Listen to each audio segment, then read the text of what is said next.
आणि आता पाहूयात 9 राजकीय बातम्या। पंतप्रधान नरेंद्र मोदी आज यवतमाळ दौऱ्यावर। मोदींच्या उपस्थितीत यवतमाळमध्ये महिला बचत गटाचा कार्यक्रम होणार, विविध योजनेचा शुभारंभ होणार।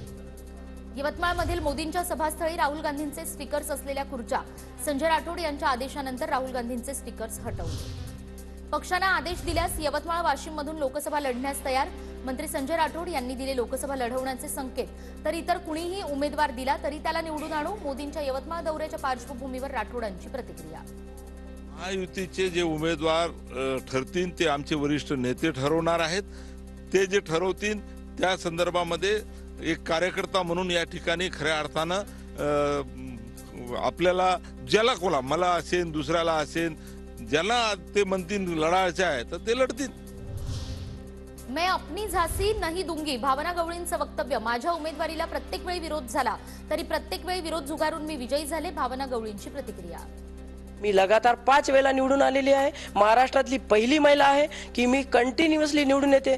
त्याच्यामुळे माझा दावा तर आहेच आणि म्हणून मी नेहमी म्हणते मेरी झांसी नहीं दूंगी। कोणाला म्हणण्याला काही अर्थ आहे असं मला वाटत नाही।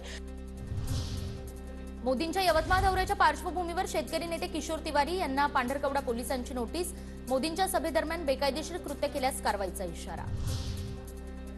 शरद पवारांच्या सभेनंतर अजित पवारांची मनसरमध्ये सभा। वळसेंच्या मतदारसंघात पवारांची सभा झाल्यानंतर अजित पवार 4 मार्चला उत्तर सभा घेणार। हेमंत गोडसे अनेक दिवसांपासून मिलिंद नार्वेकरांना भेटत आहेत। गोडसेंकडून नार्वेकरांमार्फत ठाकरे गटात एंट्रीचा प्रयत्न। ठाकरे गटाचे नेते सुधाकर बडगुजर यांचा दावा।